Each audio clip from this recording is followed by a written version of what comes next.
Hey, welcome to the show. Welcome to You should welcome to just the do the Drunks on whole Future. show with them up here. You should just take a picture and then that way you could just display the picture. I My name is Scott. I'm the proprietor of the Future Conference. Today is episode 575. By the way, that was my Boy Scout troop when I was a kid. oh, 575. nice. We're talking America still burning and European control state. So basically, we got domestic kind of ish stuff in both America and Europe to talk about. A lot of other things going on, and let's be honest, as much as I'd love to talk about like the Christian genocide going on in Nigeria, or the civil war that continues in the Sudan, or the fighting in Central Africa that's still going on, or any number of other kind of brush fire with things out there in the world. When you have the level of conflict that we have in America, and the essentially the rise of a totalitarian leftist state in Europe, I feel like we have to talk about this stuff. Joe, the things one of the kind of storylines in the domestic segment is going to show that things can hit pretty damn close to home. It's not just in some faraway city on the West Coast. It can be literally right outside your front door before you know it. Yeah, and I'll relate an interesting incident that occurred here yesterday too. So that I would normally have just written off as randomness, but today you cannot. Right? The world has changed. You know what my biggest learning over the last 48 hours is, though? Is that two gentlemen of my age should not sit around a fire and drink an entire bottle of scotch. Two men. Yeah. That can be a recipe for upset belly. Well, granted, we started very, very much early, but by the day drinking. All right, that's cool. by the time Mrs. Tactical Wisdom got home, we were almost done with the bottle. So, Who were you drinking with? a guy named Gene. Lots of folks who come here to the camp know him. He's been here several times. A frequent student at the Brush Beater Training Center and Camp Ponderosa both. So good man. Yeah, that's awesome. Yeah, little fellowship is always a good thing. Absolutely. Watcher, how you doing? Watcher, how you doing? Doing good. I see that our chat has found a thesaurus this morning. Nice, very nice. What's that? Salutations. No. Unpunctual and metrosexual. Oh yes. That's ever since the fall of Nick Recato, we haven't really seen a whole lot of like. Yeah, I kind of miss people actually. So yeah, I kind of miss some of that stuff. Those were like the good old days. And like all his what was it? Unbreaded. All that kind of stuff. I mean, yeah. I kind of miss all that stuff. But it's like when somebody loses their minds. Yeah. You can just pray for him to come back around. All right. But that being said, I'm not gonna go watch him. $5. Yeah, Phil Coggins for $4.99 says you can't say you've been drinking all day if you don't start. That's one of the things that my dad frequently says. You can't drink all day if you don't start early. That's right. You know what I like is starting to drink so early. You get drunk, sober up, and get drunk again, all within the same day. There's nothing wrong with that. There's nothing wrong with that. When there was no day drinking, we went and spent an exorbitant amount of money on ammunition. We spent an exorbitant amount of money at Shield Arms, and then we went to Murdoch's and spent a moderate amount of money. Then we came back and got started on the other things.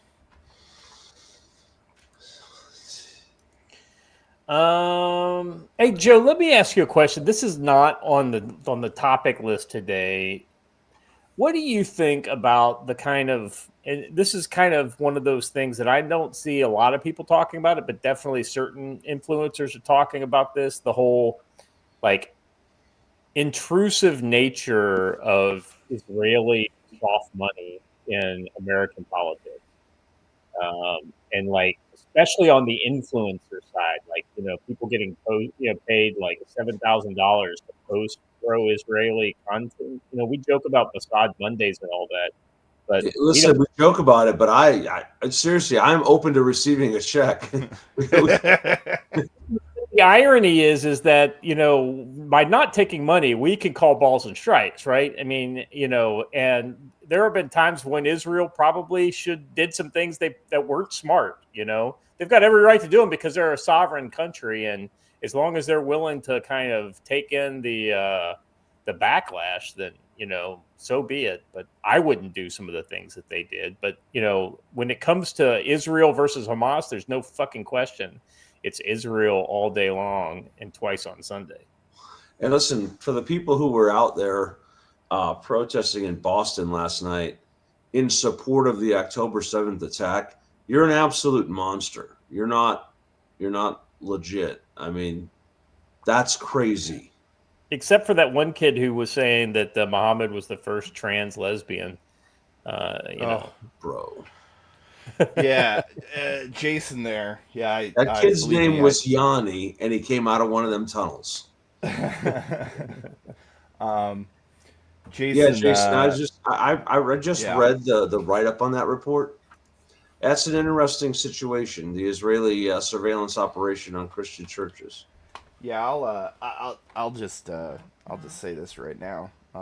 As a person who is generally more supportive of what Israel's doing than many people on the council, if you fucking add me while I'm in church, things change in a bad way for you.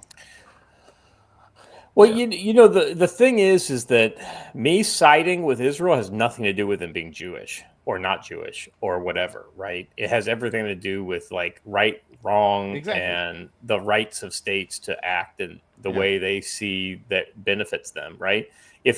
And now that changes when you have a coercive dictatorship in charge of something. That's not the case in Israel.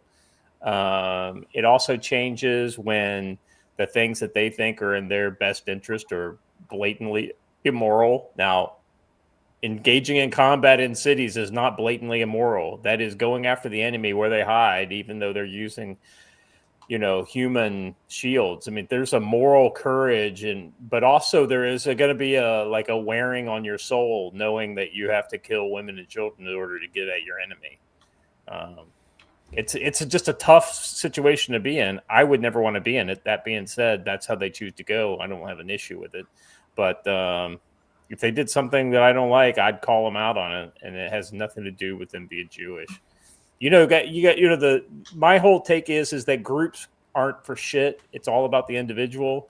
And there are a lot of fine individuals in Israel, but I'm sure there are a lot of bad people too. So. Anyway, I just thought that was kind of interesting, I know like Candace Owen is going on about this, and Tucker Carlson's been kind of talking about it, but the problem is that when you go hard against Israel because they're Jewish or because they're Israeli or whatever, that's when you kind of like lose me, right, on the criticism of Israel. Yeah, Candace has lost me in so many ways. It's hard to count. But the biggest is somebody pointed this out is hey, notice how we have leftist terrorist networks that are literally attacking people in the streets, and leftist AGs calling for people to be murdered and their children to be murdered in front of them. Has Candace mentioned any of that? No, she's solely focused on just one story. Weirdly. Okay. Ian Carroll syndrome. Thank you. But here's the thing: like, I don't pay any attention to Candace, so it's kind of like I have to like search her out in order to find some of the stuff that's going on. And I wish that were the case. I might have to just mute her on X because people keep sending me links to her. Well, I don't ever look at. So like one of the key things is to never open somebody's content, and that diminishes your ability to see them on X. Yeah. And so I just don't ever look at any of her content. I mean, Anyway, it's been like a good 6 years since I've been interested in her content. Yeah. It's been a while. All right, let's jump into the odds and ends, guys. We started late today, so I apologize. That's all on me, and and there's just a lot of stuff to talk about today. First up, so Joe, I this is one of those kind of things where I'm like, I am not a fan of this decision, but I wonder if there's something to it that I'm missing, like a kind of a leverage play, because he does that pretty frequently. Like he'll do something that I don't like, but then he'll make it work out to where I'm like, okay, I don't hate it, I don't know how transferring Tomahawk missiles to Ukraine works out in any kind of positive way. You know what I'm saying? It's just like I don't see the upside to this. No. And well, here's the thing: unless it's literally a leverage play against Putin to get him, or I'm doing it. I'm getting ready to send them. I'm getting ready to sign. I'm signing the orders, Vladimir. That kind of thing, right? It kind of doesn't work on Putin. Which, right? By the way, I don't think I'll so. Point out that yet another in the thing has happened in the epidemic of folks falling out of windows in Moscow. Yes. Yeah. The publisher of Pravda had must have fell right out his window last night. So Russian windows, am I right? I mean, really, it's crazy. The lack of safety features there in that country, I swear. The Russian, the SVR assures us all, or not the SVR, the FSB assures us all that he committed suicide. And I'm sure that they've done a very thorough and complete investigation. As always, bear with me here, guys. I'm trying to open the Rumble chat. So, for those of you one of the reasons why I'm kind of on my butt this morning is because, I had to. I don't fucking need to create a Rumble account. I had to clean my my browser, and so all of my preloaded websites and cookies and cache sites and all that kind of stuff so I'm having to go through and reset all that. What happens when you spend too much time on Grindr. Mm-hmm. Amen, brother. But then again, it's like this is what happens when you run a fucking YouTube show and you end up having to live your life on the internet. I have to ask because that became a big point this weekend or last weekend. I don't even know what the story was. I just know that some Democrat was trying to justify that normal non-gay men have Grindr on their phone. No, they don't. Most normal non-gay men, if they're not on the internet, they have no fucking idea what Grindr is. I mean, let's be honest. How many things do we know about just because we're terminally online? It's like I'm just kind of like.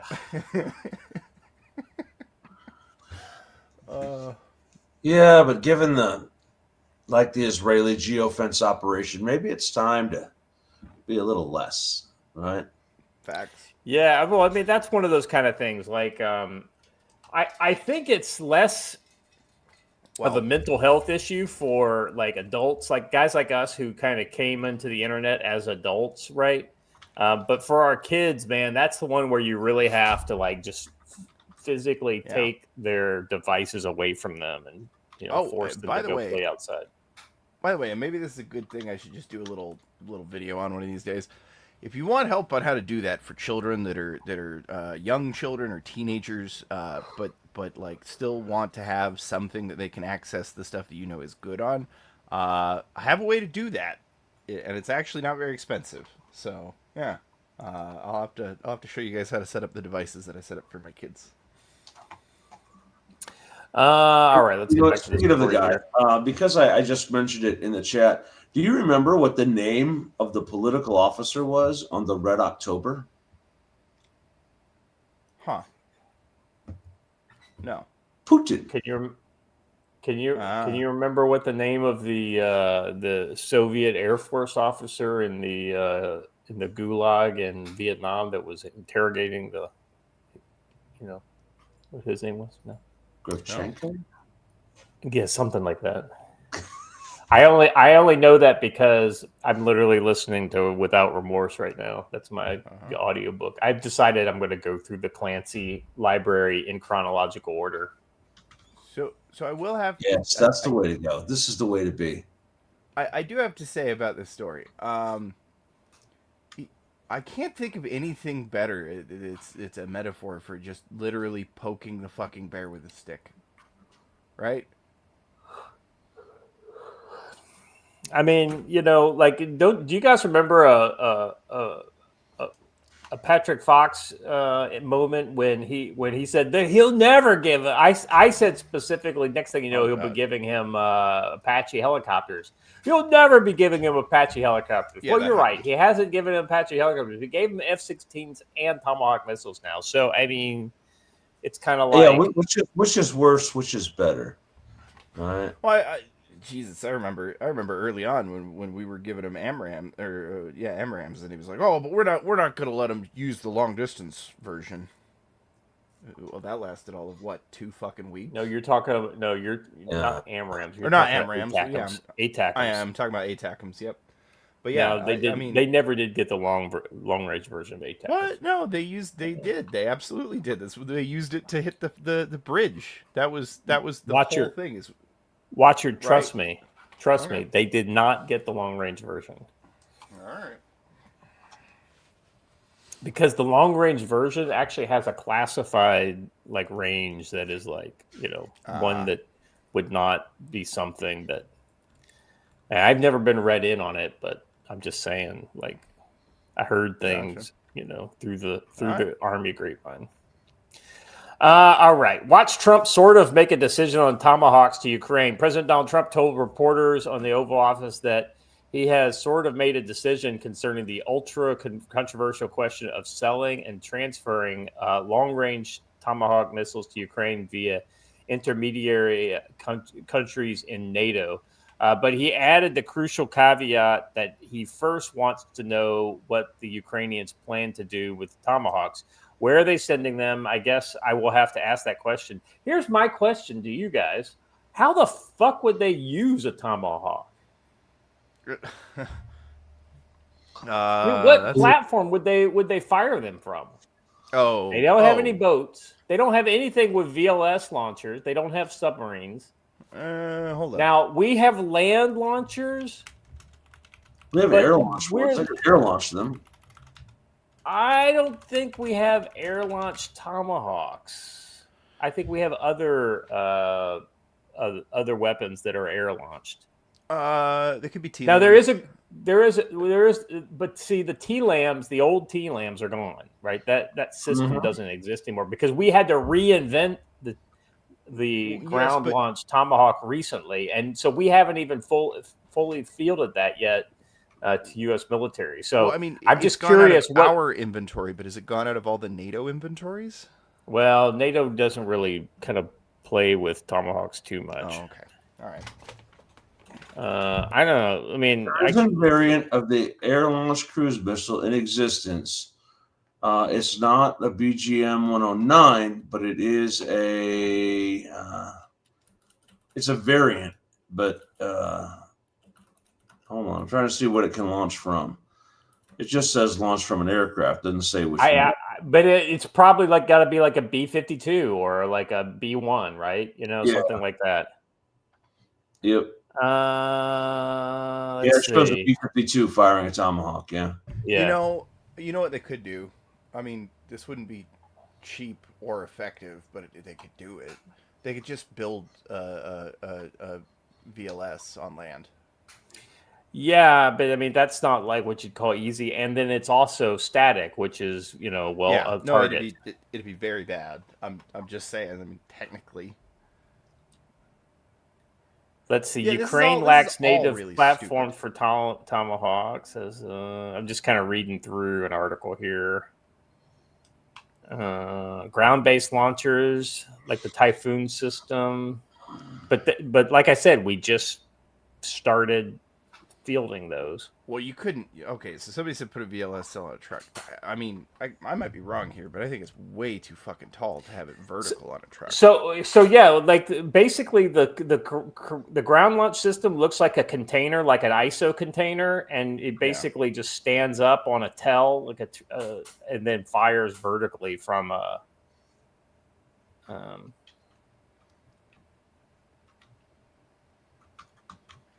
Yeah, this is odd. Now that you actually look at the logistics of this, I don't know how the fuck we. That's what I'm saying. It doesn't make any sense at all. Like I said, I get the feeling this is one of those kind of things where we talk about it, but we don't actually do it.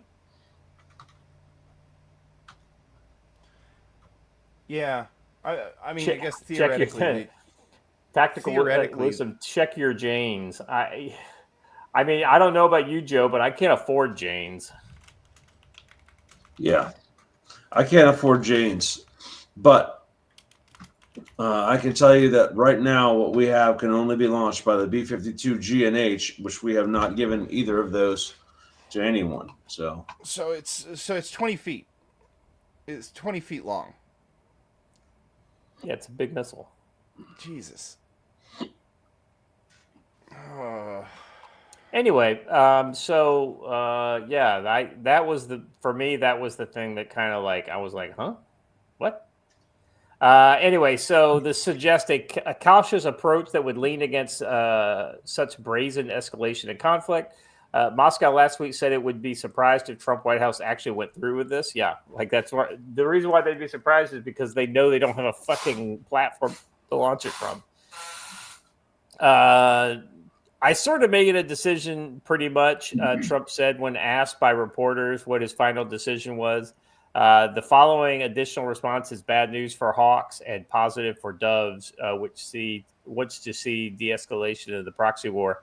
Where are they sending them? I guess I would have to ask that question. I would ask some questions. I'm not looking to see an escalation. All right, well, this may just be literally a talking point, right? Because the news is so stupid, they would never think about what platform would they be fired from? But Zelensky had argued that just the mere possession of such sophisticated long-range capability would force Putin to the negotiation. No, it wouldn't. And yet, even with just long-range drones, the Ukrainians are seeking to hit targets in and around Moscow. Trump knows using Tomahawks on Moscow would be a sure path to World War III. Yeah, Trump knows that, and we know that. And let's be honest, fucking Putin knows that too. Oh. So interestingly, I'm seeing we have a few T-LAMs left. Well, we've got the Typhoon system. We've got the Typhoon system. That's what that is, right? So the Typhoon system is a brand new capability when we decided to ground. And I believe it was started during the Trump administration, and kind of petered along during the Biden administration. But it was basically a new ground launch system for the Tomahawk. Yeah, and the numbers it's giving me right now are total Tomahawks. Let's see. Actually, it might be worth showing the folks.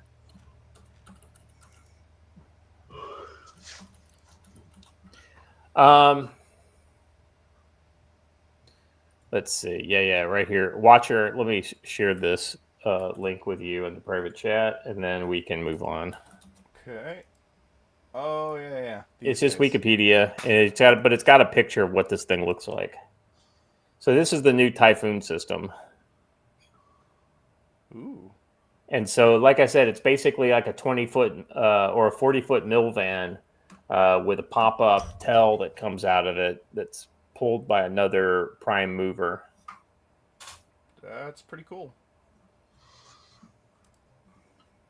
Huh, you could almost hide that in a civilian semi-truck.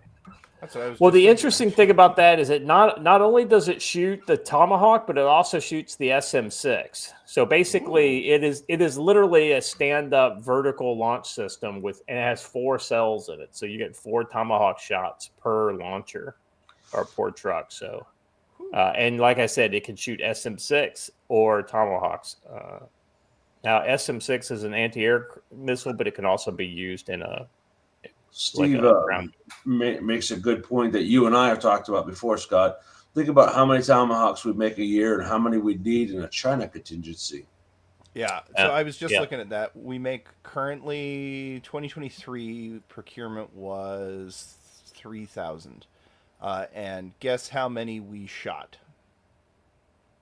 A lot. In 2,500. in 2023? No, between 2023 and now. Yeah, I'm not quite sure where we're shooting Tomahawks nowadays. Iran. Though. Ah, that's right, Iran. Yeah. Well, I'm sure that wasn't 3,000 of them in Iran, but it was probably a lot. We're shooting them at Hodeida. What was I just going to say about that? As much as you go to the range and as you're doing long range shooting and you pull the trigger and you go $2.48, $2.48. Yeah. Imagine being a ship captain going, $6.7 million, $6.7 million. Well, Joe, have you seen the videos where it's got the weapon systems firing, and as it fires, it's got the counter of the money? Yeah. Before I move on, I will say I thought this was kind of interesting. The range rings? Ones. Yeah, the block ones are whoo dog. What is this? Block 5s. Yeah. Yeah, block 5. Yeah, that's the. Yeah, did you see the ATACMs there? Yeah. 300 kilometers. Yeah. So that's that first ring. Yeah, I mean that's a standard ATACM, so there's no reason for them to need more. Never heard of that one. Probably some sort of European. I bet so. Oh boy! All right, European drone war again. Moving on. All right, so kind of in the Ukraine kind of neighborhood again. Ukrainian drones reach Western Siberia in furthest attack of entire war. Another day, another Ukrainian long-range drone attack on energy industrial sites deep inside Russian territory. But overnight, Kiev set a record for distance. On Monday evening, authorities in Western Siberia's Tumen region said that they downed 3 drones near an industrial and oil refinery in what marks the furthest known Ukrainian drone incursion reported inside Russian territory since the start of the war. This is, Joe, this is one of those kind of things where the things that Ukraine has actually pulled off in this war are pretty fucking amazing to kind of realize. Well, what's funny though is that if you actually read the article and listen to what's said, they didn't actually pull anything off. They were all shot down, so it was not successful. Right. It was not successful, but it's a capability, right? There is. But here's what's funny. Look at the slant on this article. They attacked industrial and energy sites. What happens every time Russia attacks a industrial or energy site in Ukraine? What do we call it? Oh, yeah. It's a terrorist attack. It's a terrorist attack. It's a war crime and all of that. But it's a brave and bold Ukrainian attack. The propaganda war is a big piece of this. Yeah, 100%. Prompt response from emergency service prevented a detonation. There were no casualties, explosions, or fires. All enterprises in the area continued to operate normally, the Tumen government said. At least 2 explosions were observed, likely in the air, based on local news sources, along with mobile network disruptions in the area. Crucially, the region is located roughly 1,240 miles or over 2,000 kilometers from the Ukrainian border. But it appears that the inbound drones may have been intercepted before hitting the industrial site. As a regional statement said, 3 drones were detected and neutralized on the premise of an enterprise. While questions of damage to the facility remains unclear, officials have said the refinery is still operating without interruption. If Ukraine gets Tomahawk missiles from allies, it will likely use them against strikes very deep into Russia, including on Moscow. But yeah, and this is exactly why I don't think it's a good idea for America to even entertain the idea of giving these weapons, much less giving the weapons. Yeah. The Ukrainian drone attacks, uh, they run more of a risk of derailing peace talks than anything else, right? Yeah. What's funny is every time there's some talk of peace, we see a Ukrainian drone attack, or on the other side of the world, anytime there's some serious talk of peace, we see an Israeli bombing run. There are some sides that are not as serious about peace as they claim to be. No, that's Hold on, completely unrelated. You want to know how I know it's not deer season yet? Because right out this little window, right here next to this rifle, there is a deer standing broadside, a nice sized buck, just getting broadside to the window that I could shoot from right here. You could probably take him with a pistol at that range. Oh, I could take him from a pistol from here easy. Joe's like, what are you talking about? I could take him with a bayonet from here. This is true. All right. Hey, Joe, by the way, speaking of bayonets, did you see the M-Lock mounted bayonets that they're coming out with now? I have an M-Lock bayonet. Yeah, I did. I figured you would get one as soon as you. I have a M-Lock bayonet mount on a Zastava M70. So it has a kill already. So a training administrative kill. So.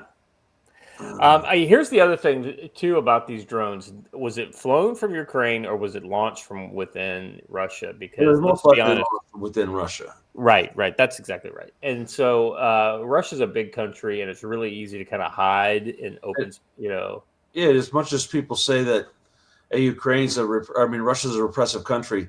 It's a massive country that is mostly forest. So it's pretty easy to do things you need to do. A lot of places to hide in the Soviet CWSB, I will not tolerate blasphemy. We only allow monster in this house. There will be no rippets. I'll be honest with you. I don't know where you would even get a rippet here. Even if I wanted one, I don't know that I'd be able, unless I ordered them on Korea. The internet. Here, you just go to the corner store and there's a rippet. But I don't remember seeing rippets there, 5 years ago. I mean, they're a thing. They're pretty common now. They're just in the lesser quality convenience store. You gotta go to the shittier ones. You got to go to the hood. Well, one of our stories that the section is about the European control state. All that's fine and good, but for some reason, their control state can't protect right-wing political people for some reason, German mayor in critical condition after being stabbed multiple times in abhorrent attack. I wouldn't say she was right-wing, but she was like a Christian Democrat or something. She was right. Yeah, that's like she's right. I know that, but the interesting thing is so supposedly she was stabbed by her son, adopted son, definitely not of what you'd call German stock, right? I would say his name was probably something like Abdul or Ahmed. It's the second call to their house. They had a domestic violence call there a couple of months ago that involved the 15-year-old. Apparently, she stepped out of the house and he was there with a collection of his friends. And she is in pretty bad shape. The mayor of the Western German town is fighting for her life a day after she was stabbed 13 times in an abhorrent attack, according to reports. Ira Salzer, 57, was found with serious injuries and several stab wounds in her apartment in Herdeck in North Rhine-Westphalia on Monday, German media reported. The attack came days after she was elected. Her son was led away in handcuffs to preserve evidence. Police told the German newspaper Bild that her daughter, 17, was also reportedly in the house at the time. Initial reports say the son called police to report that she had been attacked by several men outside the property. But later, a statement from police and prosecutors said that as things stand, there's no indication of a politically motivated attack, adding that a family connection cannot be ruled out at present, i.e., it was the son. And guess what? the Muslim men killing the Christian was a political attack. Sorry. Let's see. It did not elaborate, but said that Ms. Salter's children were still with police to clear up what happened. Crime scene is located at the politician's house. Extensive evidence is being secured. Hardecker's woman's minor children are still with the police as the investigate further, according to Westphalen. A neighbor told Bild half an hour before the rescue helicopter landed, I heard the boy and his mother arguing. They were literally screaming at each other. Ms. Salter was elected to the mayor of Hardek, a town of nearly 23,000 on 28 September as a member of the center-left Social Democrats. I was thinking center-right for some reason, but she is due to take office on November 1st. Conservative Chancellor Frederick Merz condemned the terrible deed. It must swiftly be investigated. We fear for the life of the mayor designate and hope for a full recovery.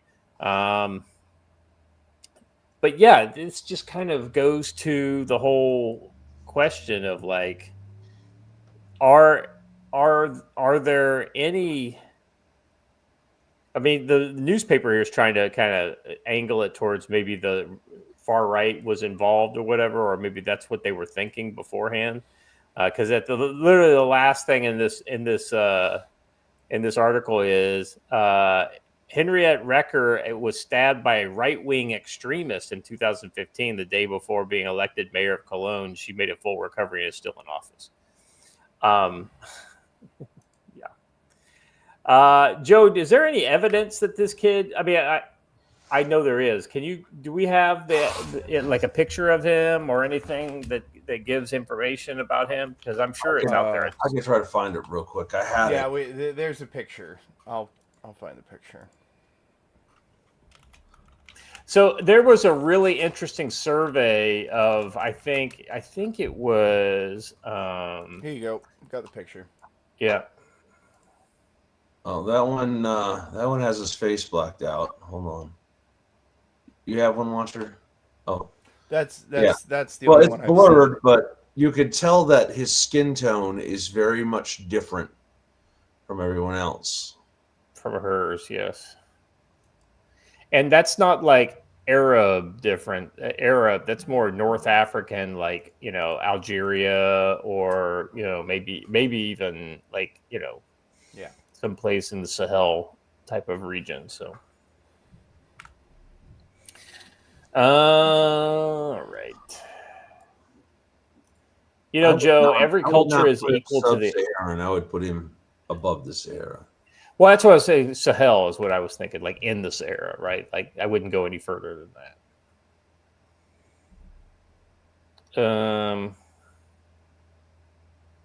Joe, I think every culture is equal, and all are equally good. Absolutely. I mean, Absolutely. Joe, you want to talk a little bit about tactical-wisdom.com? Yeah, there's a cool article up there about the 72-hour theory, and that you are never more than 72 hours from a complete collapse. And right now, you've got a governor calling for open resistance, both armed and unarmed, to the federal government. And you should pay attention to that. You might think that Chicago doesn't impact you, but it's right in the center of the country, and it sure does. So you have to think about what's going on and maybe alter your plans based on what's going on. So check out the article there. See what you think of it, and let me know. You can sign up for some training courses there. We have one coming up here in just a couple weeks in North Carolina, October 21st to the 23rd, at the Brush Beater Training Center in North Carolina. A lot of the folks from the chat will be there. A lot of folks from Twitter will be there. A lot of folks from my Bible studies will be there. We're going to be having a great time. They will both be Marcos Rodriguez and Marcus Rodriguez, both two men from Portugal. I mean, not Portugal, from Brazil. And I'm going to take a photo with them because there's a funny thing. They both work at the same place and didn't know it until I told them. So it's actually kind of cool. That's funny. That's really funny. It is, and we're gonna have a good time out there. I hope that's a good sign, Jason, that they only had one baseline training manual left. But anyway, we're gonna have a good time down in North Carolina. Join us at Mountain Readiness, the 17th through the 19th. Then the Fieldcraft class or the Scout and Recce course. I'll be at all of them, along with T from Mountain Readiness. He'll be joining us for the Recce portion. So a Very lot of cool. fun things happening down there in sub-Virginian North Carolina. Sub Virginia, North Carolina. Okay, I've never heard that term before. Well, it's less than a mile from Virginia, so we call it sub-Virginia. Sub Virginia. There you go. All right. Let's do the brush beater ad here. Tonight, we're exposing left-wing unrest shaking America and Europe's Orwellian push to control their citizens with CBDCs and digital schemes. As freedom fades under surveillance and riots, it's time to fight back. Enter our sponsor, Brush Beater Store, led by Matt, a.k.a. NC Scout, with training and gear to resist the darkness. When unrest boils or digital chains tighten, Brush Beater's RTO course arms you with secure comms to stay off the grid and coordinate your against tyranny. From street protests to state overreach, elevate your skills with the advanced RTO course, mastering signal, intel, electronic warfare to outsmart Big Brother's tracking. The tactical combat casualty care course prepares you to treat wounds swiftly, ready for clashes with enforcers or rogue mobs. For precision in the fight, the Kyber Optics MDO delivers a close emitter red dot with shake awake and 50,000 battery hour, ideal for targeting threats in shadowed streets. And when injuries strike, the Tactical Operator's Response Kit or TORC packs tourniquets, chest seals, hemostatic gauze in a compact pouch built for survival in a controlled world. Gear up with Brush Beaters Gear up at Brush Beaters Yanceyville, North Carolina training facility, or shop brushbeater.store /collections/training, brushbeater.store/collections/optics, or /products/tactical operator response kit. Use code CSC10 for 5% off courses, optics, medkits, or gear. Orders over $100 ship for free. Big thanks to Matt at the Brush Beater Store for backing Council of Future Conflicts. Visit brushbeater.store, enter code CSC10, and train to defy the Orwellian night. All right. Back to the show, Joe. Speaking of Orwellian night, man, I mean, there is just some like really dark shit going on in America. And the thing that I shouldn't be surprised by it, but I am when they just kind of take the mask off, is when Trump does common sense things, and I think that most of what he's doing are common sense actions against just rampant crime and lawlessness in our cities. You see the true face of a lot of these Democrats, right, come out. They really don't care about us. And they really care about maintaining their power. That is literally all of it. And so that's kind of what I want to talk about a little bit here. We talked on Monday a little bit about, Trump said the word insurrection, right, in one of his media responses, right? And I said, listen, he's not saying that we're just, willy-nilly, right? He's dropping that phrase to let us know where his kind of mindset is. And this first story kind of talks to that. Trump says he may invoke the Insurrection Act. During a press availability in the Oval Office, Trump addressed ongoing legal and political challenges to administration's deployment of National Guard troops to major U.S. cities, including Chicago, Portland, and Portland, Oregon. Trump was asked directly about invoking the Insurrection Act of 1807, a rarely used federal law that empowers presidents to deploy U.S. military forces domestically to suppress insurrections, rebellions, or domestic violence when local authorities are unable or unwilling to maintain order. The act bypasses typical restrictions on military use of civilian policing and has been invoked only about 30 times in U.S. history, most recently during the 1992 Los Angeles riots. You know what? I did not know that the Insurrection Act was used during those riots. I thought that was just Texas. That's why I was California. Well, I never realized that there were so many federal troops involved. It was mostly Texas Guard and in L.A. that got the kind of the media attention. So it's interesting how the media kind of downplayed the active duty participation. Trump stated, "We'll do it if it was necessary. We have an insurrection act for a reason. If I have to enact it, I'll do that. If people are being killed and courts are holding us up, or governors or mayors were holding us up, I want to make sure these people aren't killed." You look at what's happening in Portland over the years; it's a burning hellhole. And then you have a judge that lost her way and tries to pretend that there's no problem. He emphasized the invocation invocation hasn't really been necessary, but remained open to it as a tool to override judicial blocks or local resistance, framing it as a protective measure rather than an aggressive one. Joe, I was thinking after the show on Monday, but I think it was yesterday I was thinking about this. The real violence related to Antifa and against ICE has been in Dallas. That's where we had these multiple gun incidents where ICE officers were ambushed by terrorists essentially. I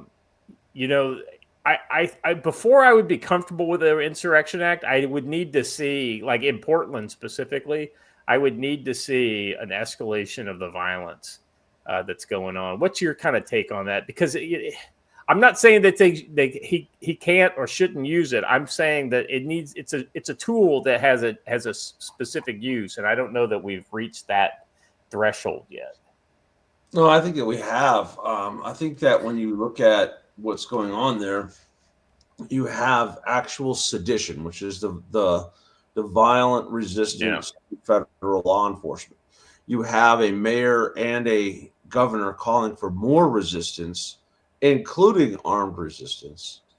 I don't know how we're not at insurrection. I think that we should have invoked the Insurrection Act in 2020, yet never did. And I think that Trump has decided he is not going to not do that. Right, this time he's gonna do it earlier. Yeah, I think 2020 would have been an easy call, right? Because right now, with the exception of Dallas, and we've got a little bit of action going on now in Chicago, and Portland's been going on. Well, let's be honest, for the last 15 years. I'm just not seeing a really broad. We had LA for a couple days, but that kind of went away. We're not seeing like the violent protests in New York City or some of the other kind of typical hotbeds. Detroit, doesn't seem like it's active. I mean, you see what I'm saying? It's a little. I'm not saying no. I'm just saying I want to see a more definite kind of thing to trigger. That being said, I'm all for going after Antifa, nationwide as a terror organization and a criminal organization. So it's kind of like I guess I'm on the fence on it. I mean, I'm not on the fence about the Insurrection Act. These people have legitimately said they are trying to overthrow the government. They literally keep saying that out loud. Yeah. I don't even know why we've waited this long, honestly.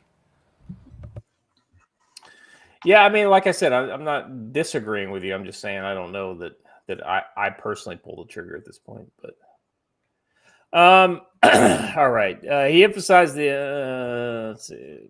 Well, hold on. Before we move on from that, I have to ask. So, we all see that, the way things are headed, we are inevitably going to have dead officers, right? So, the question is, do you do that before or after they kill a bunch of ICE officers. Well, and I would so do I it guess before.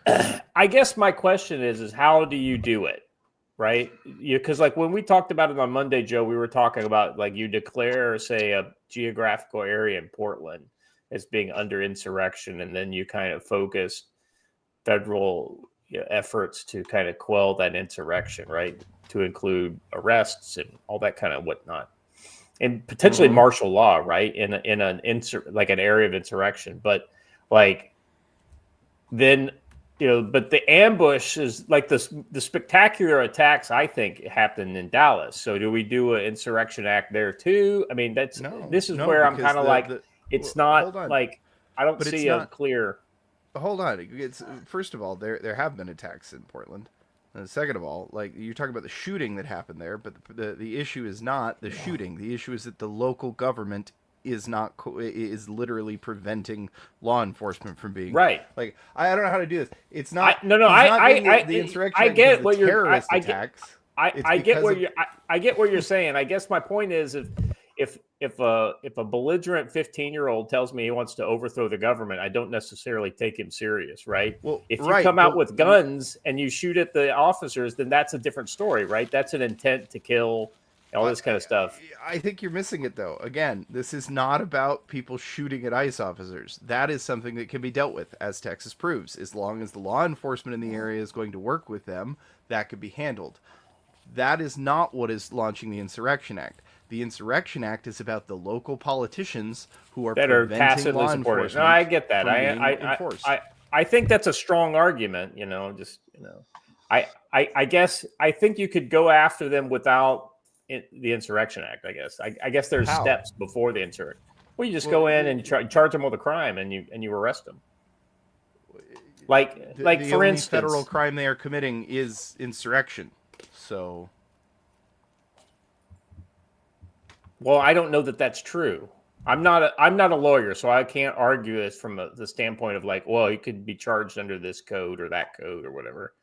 I'm just saying it seems like there are kind of like it's 0 to 10 in the scale, and I feel like maybe we're at a 7 and not a 10. And Insurrection Act to me seems like 10. I personally see zero difference between what they're doing in Portland and a Fort Sumter situation. None whatsoever. It is the enforcement of federal law. You are preventing the enforcement of federal law. You're doing so willfully and in collusion as a government. That's insurrection. I wouldn't care. Like, if we're going to be honest about it, there are some arguments to be made that like a lot of the marijuana policies, not all of the marijuana policy that's been happening, but a lot of it is insurrection. Is a similar thing, and that we've been headed down this road quietly for a long time. Yeah, like if I think I would be right there with you on the governance thing if they had tried to arrest Kristi Noem, like when she came into the police chief's office today and basically read him the riot act. But he basically acted like a spoiled teenager who got his toys taken away from him and came out of that meeting like looked like he was getting ready to start crying. So that doesn't feel like you see what I'm saying. It just doesn't feel like you need that hammer. You could literally just put him in handcuffs and he wouldn't do anything about it.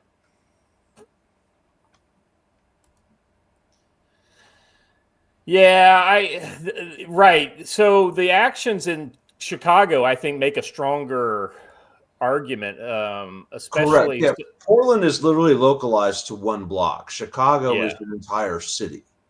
Yeah, that's exactly right. And there is also a subversive that you have the exact same, if not worse, subversive elements within the Chicago government. You have the mayor's statement yesterday. But you had an ambush the day before, right? Yeah. I'm actually with CW here. How is an insurrection a 10? Because 9 would be full-scale live stream murders, ISIS style. That's what I'm saying. That's what I'm. Is a 10. That's what I'm saying. It's like without. I guess 10 would be Civil War, and the Insurrection Act would be 9, right? I'll point out that we deployed federal troops to deal with John Brown. Yes, that's what I'm saying. We deployed federal troops to deal with John Brown. We deployed him during the LA riots. the Insurrection Act gets used a lot more than people want to say it gets used. I honestly think this is a Democrat talking point that they wheeled out the first time Trump was talking about the Insurrection Act in 2020.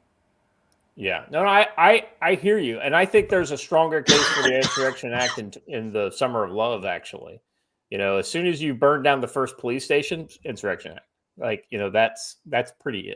That's an easy call. Anyway, all right. We're just flogging a dead horse with this one, but I think there is a very strong argument, and we're right there at the cusp of pulling the trigger on it. And I would, if Trump decides to do it, I would support him.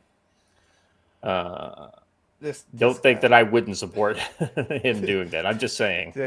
This fucking guy.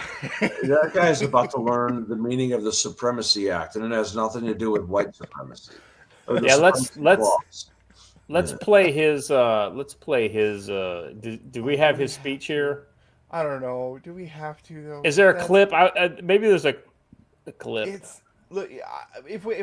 I'll look elsewhere and see if I can find it. Let me tell you though, his speaking pattern is like the very definition of it doesn't matter if what I say makes sense or is even linguistically, if it even makes sense as language. It just has to sound good, and my tone has to be correct, and it's all about vibes, right? God damn, I hate that guy. You know who I hate even worse than that guy? Pritzker. Oh, yes. Pritzker claims you can't believe anything ICE is doing, suggests it's committing felony. We put out a memo on that on Monday, and I can't believe you didn't even read it, but he will now be referred to as Governor Flintstone. Oh, yes. Governor Flintstone. That's right. Well, I the one I like even better was like him as the alien from, I think it's hold on a second. Don't tell me. Here, hold on. Here's this before we move on from it. I said very candidly that the right wing in this country wants a rematch of the Civil War. I want that to sit in right now, because the President of the United States of America. Okay, so I don't even want to get into that, but like the historical illiteracy from this man is. Wow. Accuse the other side of that which you are guilty of. Yeah. Every time. I think it's so funny how just Trump just lays into him for being fat. So should we get into Pritzker? Yeah, well, I mean, I guess so. Governor Flintstone, is that what we're calling him? Yeah. But you know what the sad thing is, Joe? That insults Fred Flintstone, because Fred Flintstone was a hardworking, good man. That's a man right there, by the way. That's a man. I know that is kind of bizarre, right? That's a man. All right, Illinois Democratic Governor J.B. Pritzker said Tuesday he can't believe anything. Hold on a second. Excuse me. I'm sure there's another one coming right up.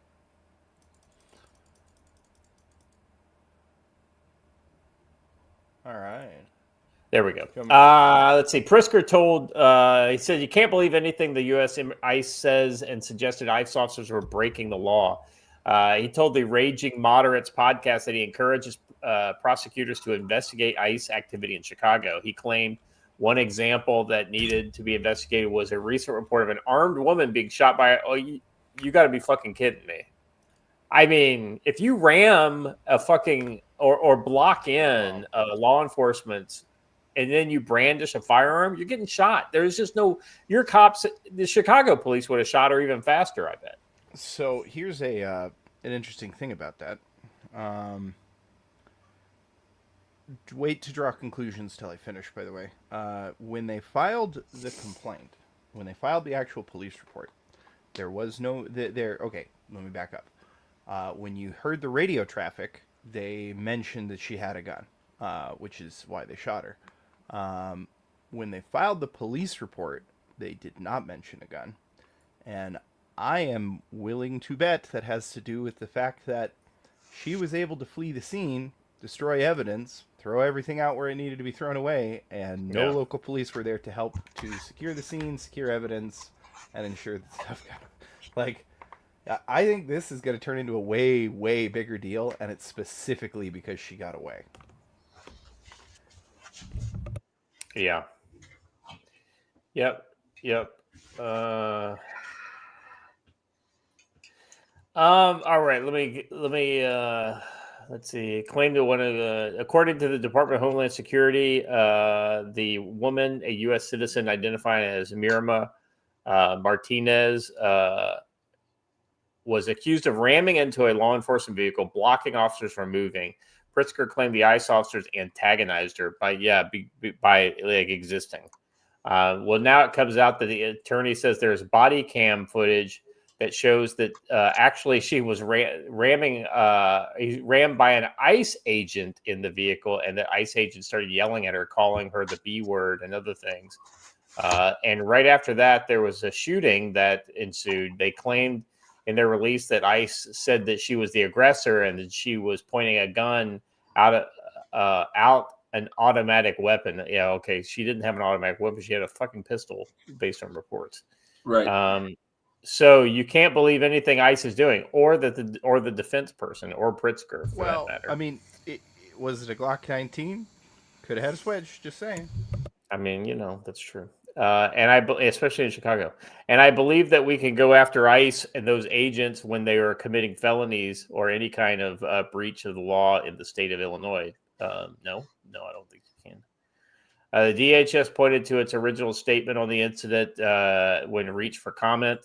DHS also reported that Martinez allegedly doxed agents and posted online, "Hey, to all my gang, those let's fuck those motherfuckers up. Don't let them take anyone prior to the protest." So it sounds like intent there, Joe.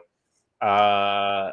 McCullough said no law enforcement officers were seriously injured during the incident, adding that the woman involved drove herself to the hospital to receive care. The one thing that I'm surprised the feds aren't basically saying that she fled the scene. They could go a lot harder in the paint on her based on what I saw here.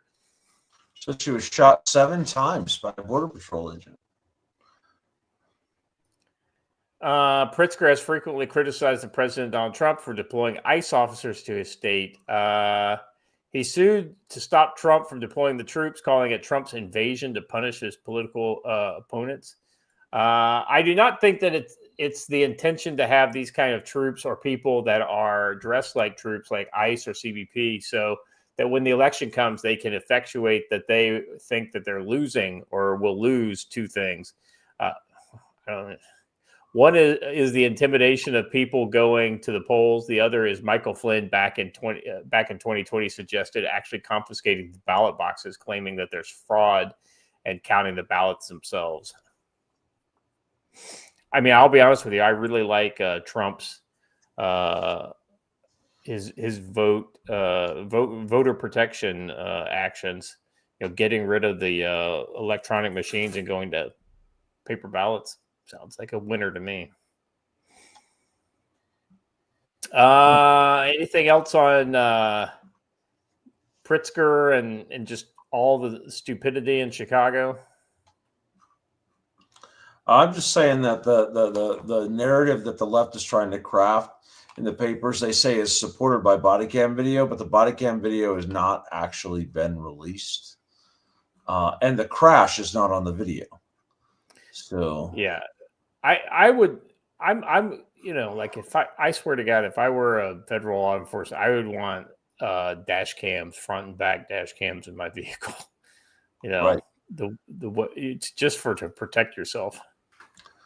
And like, listen though, calling someone a bad name is not justification for someone pulling out a gun. And they say that the officers initiated the collision. Well, when a car pulls in front of you, you didn't actually initiate the collision, right? It's crazy. Yeah. All right. Let's move on, shall we? Yeah. So this is an interesting clip. We're moving on to Antifa. So they've been going at it for too long when they're starting to turn on each other. But then again, the left has a history of doing that. Let's listen to what these momos are talking about in the street in Portland. Before you give this guy more fucking clickbait and make him more money. Before you give him more money for fucking clickbait by raising your voice. Go and fight the fucking government. Yo, come on. Fucking idiot. Come on.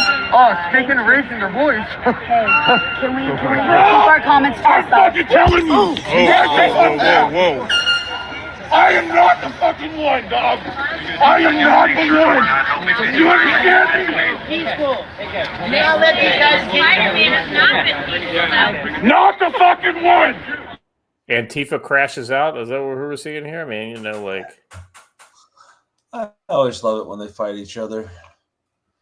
Oh. I mean, it's Oh, comment section undefeated. shoot that guy, please. Oh, that's so funny. Oh. Oh. Anyway. What?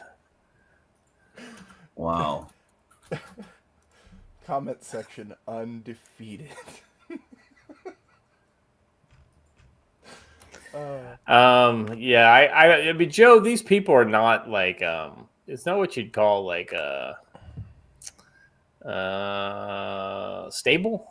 I They're mean, not very sane, yeah. and these people they're not sending their best, I guess you could say. What a great segue. Well, once again, they're not sending their best. I mean, this is a New York Post story. Let me open the New York Post story because I got to click through. Lefty maniac threatened to detonate tent filled with 200 explosives outside D.C. Church hosting Supreme Court. Okay, so I have questions just from the headline here. So this He's a lefty maniac, so he's a left-wing guy. He threatens to detonate a tent. Is it with 200 explosives, or is it? So he sets up the tent. So I back up even further. The red mass. None of the Supreme Court are actually there, but there is beefed up security because people sometimes think they are there. The red mass is a special blessing that the church does for the Supreme Court every year. Right. And so he sets up a tent in front of the doors after it starts, and then fills the tent with a bag, and then starts ranting that he's gonna blow up the tent, which is full of 200 explosives. And the funny part is, that wasn't an exaggeration or a joke or even just a schizophrenic thing. There really were 200 firecrackers, explosive devices. I think so. I'm not 100% on it yet, but they've said they've recovered 200 explosive devices. I'm assuming that's got to be like M80s. Yeah, M80s, I guess. I mean, a Hatefield, New Jersey man arrested before the annual Red Mass in Washington, D.C. had at least 200 explosives in a tent outside and a notebook declaring hatred for ICE and the Supreme Court justices who were due to arrive at the Catholic Church. New court documents show Lou Jerry, 41, had pitched his tent outside the steps of the Cathedral of St. Matthew the Apostle and allegedly told cops who approached him, "You might want to stay back and call the federales. I have explosives," according to the filings obtained by the Washington Post. During an attempted negotiation with officers, he allegedly handed them a notebook in which he espoused hatred for the Catholic Church, Supreme Court, Jews, and the U.S. Immigration and Custom Enforcement. I mean, that's the trifecta right there. But I'm somehow sure they'll say he's a Trump supporter. Let's see. The cathedral was preparing to celebrate its annual Red Mass, which marks the beginning of the Supreme Court term. The police discovered homemade explosives inside Jerry's tent on the property. Several Supreme Court justices typically attend the service, but stayed away as the security threat unfolded, according to the Catholic Standard, the official newspaper of the Roman Catholic Archdiocese of Washington. The Metropolitan Police Department called the bomb squad on Jerry, who refused to leave the tent and continued to tell cops that he had bombs. Do you want me to throw one out? I'll test one out on the streets. He asked the sergeant speaking to him that he had 100 plus explosives. So it went from 200 to 100 plus. Well, I mean, that happens. No, 200 was the recovered amount. He's saying he had 100 plus when he was in there. Okay. I'll test one on the streets, he says. When they told him that they were going to forcefully remove him, he allegedly threatened that several of you people are going to die from one of these. I just can't believe it. I mean, honestly, the only part of this I can't believe is that they didn't wax him from a couple hundred yards away. Right. Well, that's true. His massive caches of devices was seized by the bomb squad and sent to the FBI for testing. Let's see. He got out of the tent to urinate on some trees. He was handcuffed. Oh, well, that works. Yeah. Some of the glass vials contain nitromethane, a common homemade explosive that was used in the Oklahoma bomb city, according to the Washington Post. Others were modified bottle rockets with aluminum foil heads, treated in a pyrotechnic solution. Records show the devices appeared fully functional, authorities said in court documents. He faces 8 charges, including manufacturing possession of a weapon of mass destruction in furtherance of a hate crime. A justice has ordered he be held without bail. This guy is probably not getting out of jail for a long time. I don't know why he wasn't charged with threatening a federal official, but well, it might be. It could be in there somewhere. Interestingly, there was another incident, I believe, in Miami, where a Cuban national, went into a Catholic church, told them he had a bomb, and what the deacon decided to do was take the man's backpack and set it in another room. Then for the rest of the service, in the middle of the service, the guy's phone started a loud countdown and siren, and he ran over and grabbed his backpack and shouted "Allahu Akbar," and then walked out. And he was later arrested because he filled out a contact card. He was released on no bond. Oh, let me say that part again. Boy. He was released on no bond. Yeah, I got another one to bring up. It's not quite the exact same, but this is one that just came across my desk as we were on the show today. I'm not going to play the news segment because I'm sure they'll snipe us to death, but let me grab the part. So dirt bikers coming along the trail in Utah. Luckily, he was looking down at the exact moment he came across this, or he would have been decapitated because somebody set up a black wire trap across the trail at neck height. If you go past that at any more than 10 miles an hour and you don't see it and it catches your neck, you are absolutely dead. Not even a fucking question. So just saying, understand where we're at. Actually, it's a Kevlar cord, so that's pretty interesting. Watch your. I'd be interested to see if there was some sort of a marijuana grow operation in the area. Unlikely, given that this is an incredibly popular hiking, biking, horseback riding. This isn't a back trail. This is a very publicly maintained, highly used one in the Salt Lake Valley. Yeah, that's interesting and crazy. Hey, by the way, I just skimmed and read Pepper. the indictment on Martinez. All those news stories are completely false based on the FBI affidavit and the CBP body-worn camera. They did ram the vehicle, and she did drive towards the officer. So right. Yeah.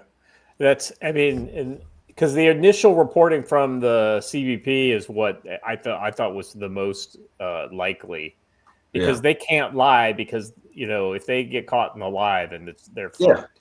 Yeah. And this is exactly the unhinged behavior I expect. By the way, several people mentioned the Sergeant Pepper meme in the. So I thought maybe this is a kind of takeoff of that video we saw earlier, guys. For YouTube's sake, I have to say, this is AI generated. We are watching this for the purpose of entertainment. What's your name, soldier? What's your name, soldier? Tell me your name. What's your name, soldier? Yeah, you hear me? What's your name, soldier? What's your name, soldier? Sergeant Pepper. Yeah, note the insignia on his. Right, you're right. That's what, the first one we wear that, and it's not even US. The funny thing is, Joe, when I saw this, I honestly thought it was real for just a second. Then I noticed the rank. I was like, "Oh, this is AI." That's exactly the kind of dumb rank that AI would generate. Looks good though. I mean, yeah, and it's funny. Did you want me to play this clip? Oh yeah. So let me kind of set this one up here. Let's see. It's the DC church one. Yeah. Go ahead and just that's the about the same thing we just talked about. Yep. That was arrested outside a D.C. cathedral ahead of a mass marking the start of the Supreme Court's new term. Police are revealing he had a massive supply of homemade explosives. Bizarre guy Griff Jenkins joins us live outside Washington with the details. Hey, Griff. Yeah, good morning, Brian, Ainsley, and Lawrence. What's really frightening about this is that Supreme Court justices were expected to attend this annual Red Mass, which marked the start of a new Supreme Court term and honored the judiciary. A 41-year-old South Jersey man named Louis Jerry arrested on the cathedral's steps with more than 200 homemade explosives. They included Molotov cocktails and vials containing nitromethane, a compound used in the Oklahoma City bombing. Now, court documents show that Jerry threatened to detonate the devices and handed officers writings expressing anger towards the Catholic Church, the Supreme Court justices, members of the Jewish faith, and get this, ICE. When officers told the man they were going to forcibly remove him, the court documents also say that he responded by telling cops, several of your people are going to die from one of these. Now, D.C. police said in a statement, during the arrest, officers observed multiple suspicious items, including vials of liquid and possible fireworks inside of the suspect's tent. The suspect is preliminarily charged with unlawful entry, threats to kidnap or injure a person, in possession of a Molotov cocktail. The investigation is ongoing.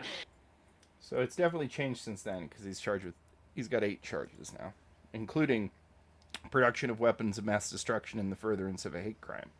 So fun. Yeah. But to cap out our domestic terrorism story,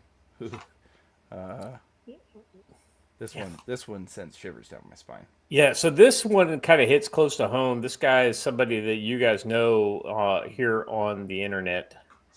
Joe, you want to kind of talk us through this one? So this guy is an FFL dealer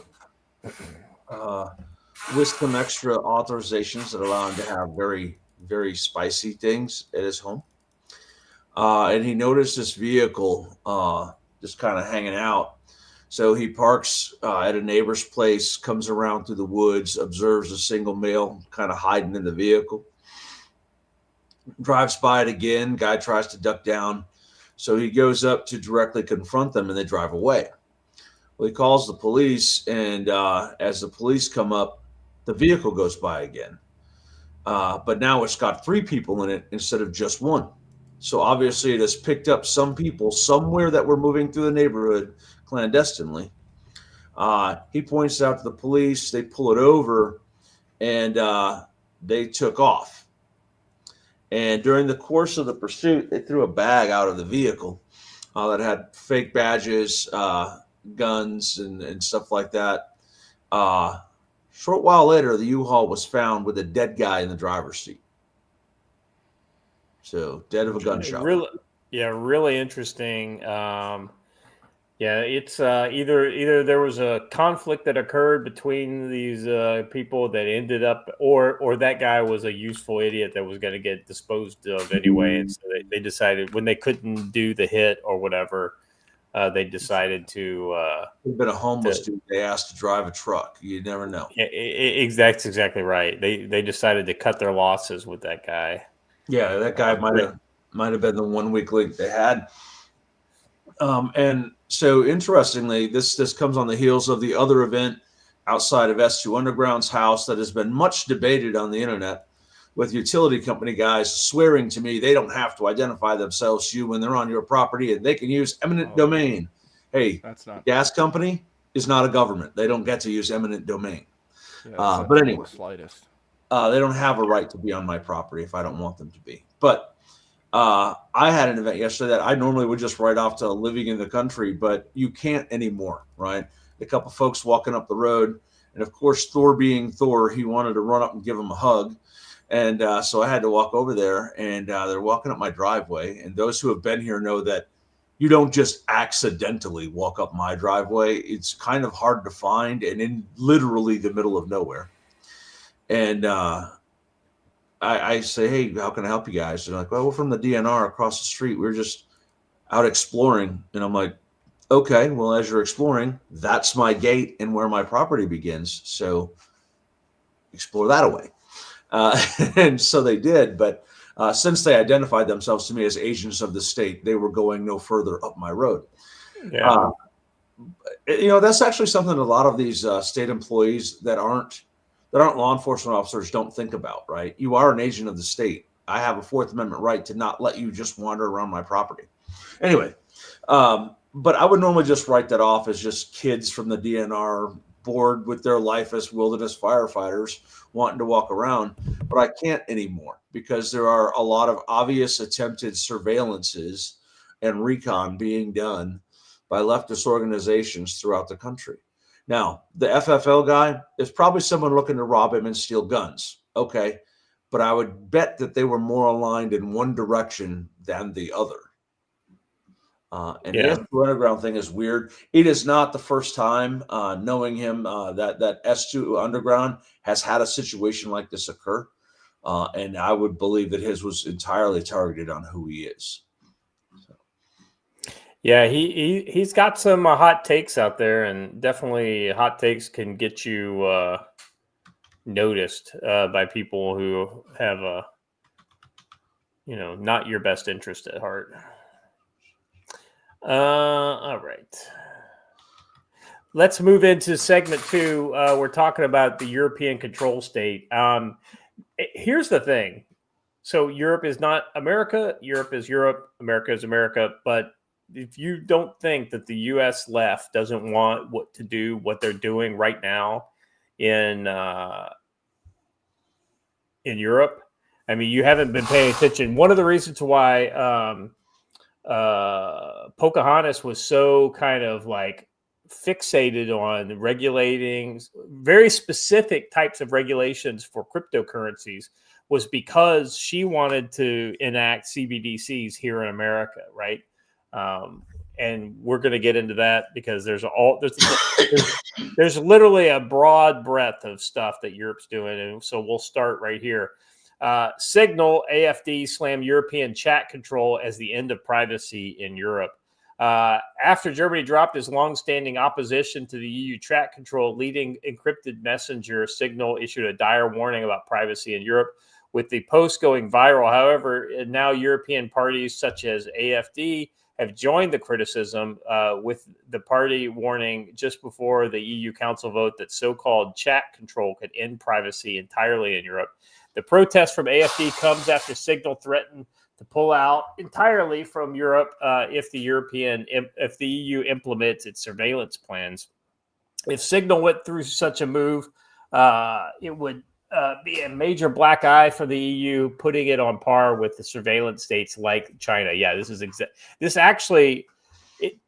reason why it's worse than China is China doesn't purport to be a free society. Right. Europe tries to say, we're a free society. Yeah. Right. Yeah. Let's see. Ruben Rupp, the digital policy spokesperson for the AFD parliamentary group, warned against total surveillance under the guise of child protection. What is being sold here is in reality a frontal attack on fundamental rights of all citizens. Such a measure places the entire population under general suspicion. Rupp said. He added that millions of innocent users would be spied on, and instead the focus should be on the harsher punishments for those who hurt and abuse children, not mass surveillance. Right. And so here's the thing, Joe. I bet despite this mass surveillance, you won't see any more arrests on people who abuse children. If anything, you'll continue to see the arrest rates go down. Because the people who are abusing children are the people who are the most protected within European society, whether it's the elites or whether it's the newly imported overseas workers who don't see protection of children as something that like we believe it's important. Dark days ahead with some of this stuff. Yeah, this whole thing is absolutely ridiculous. I don't know. It's the government doesn't get to decide what I say and who I say it to. Right. Let's see. What the law would actually do is allow automated searches of all private messages across the entire EU, including messages, photos, and video, in order for the EU to look for child abuse or child pornography materials. Most importantly, these messages would be accessible to the EU even if they were encrypted. On the surface, the EU says that this is necessary to view all data flow in the EU, including all end-to-end encrypted. They're not end-to-end encrypted if you can look at them, if a third party can look at them. That tells the lie about this whole advertised end-to-end encryption anyway. Signal is private but not secure. Right. And here's the interesting thing, though. In Western societies, we are not supposed to conduct surveillance and hope to find a crime.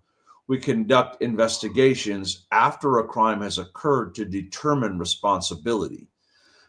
This just fundamentally goes against the ideals of Western society as a whole. Right. Yeah, that's exactly right, Joe. Let's see. This is a quote from Signal. Under the guise of protecting children, the latest chat controls proposed would require mass scanning of every message, photo, and video on a person's device, assessing these via government-mandated database or AI model to determine whether they are permissible content or not, writes Signal in a call to action. Signal wrote a press release opposing EU chat control, which gained 4 million views on X alone. We are alarmed by reports that Germany is on the verge of a catastrophic about-face, reversing its long-standing and principled opposition to the EU's chat control proposal, which, if passed, could spell the end to the right to privacy in Europe. Signal further warned in the press release that the EU is a horrifying idea. That the EU's proposal is a horrifying idea for many reasons. First, the technical consensus is clear. Scanning every message, whether you do it before or after these messages are encrypted, negates the very premise of end-to-end encryption. Right, exactly right. Instead of having to break the gold standard signal encryption protocol to access somebody's signal messages, hackers and hostile nations need only piggyback on the access granted to the scanning system. This threat is so severe that even intelligence agencies agree it would be catastrophic for national security. Yeah, for the children, because nobody wants to deny protections to the children. Well, and here's the thing: what they don't tell you is how these images are assigned. Like all images are assigned a value, and basically if that value matches with another image, then it said, well, that is a bad image and we have to take action, right? It's an automated type of thing. YouTube and some of the social media sites use this kind of stuff. Well, the problem is what you have is essentially humans looking at these same good image, bad image, right? And if the human says a picture of a girl in a bikini is a bad image, then all of a sudden then a completely fine image gets you in trouble and catches you an arrest for child pornography. When they finally look at the image that triggered the warning, do you think they're going to have some massive apology, because you were picked up at work for violating child porn laws or something like that? Something they would probably say in front of just to shame you because they're sure you're guilty. You think they would come back and say, we were wrong, he had nothing to do with it? No, they're not going to do that. They're just going to release you and say, well, sorry, we didn't mean it. And then you're fired and your reputation is ruined, and you're now being doxxed as a predator online because of a false hit. This has already happened. All right. I mean, guys, this is fucking nightmarish. Could you imagine something like this in America? Because I can. I can imagine it very easily. If the left regains power, that's the way it would be. Or if us all in our support of Daddy T, when he says, I think we should do this, and all of those sycophants say, gosh, Daddy T said it must be good, let's do it. Then all of a sudden your rights have evaporated. And we say, well, they're only going to use it on the leftists. If you really believe that, I'm sorry, I can't help you. The FBI did not change overnight because the president changed. Well, this is like the Patriot, It's exactly like the Patriot Act.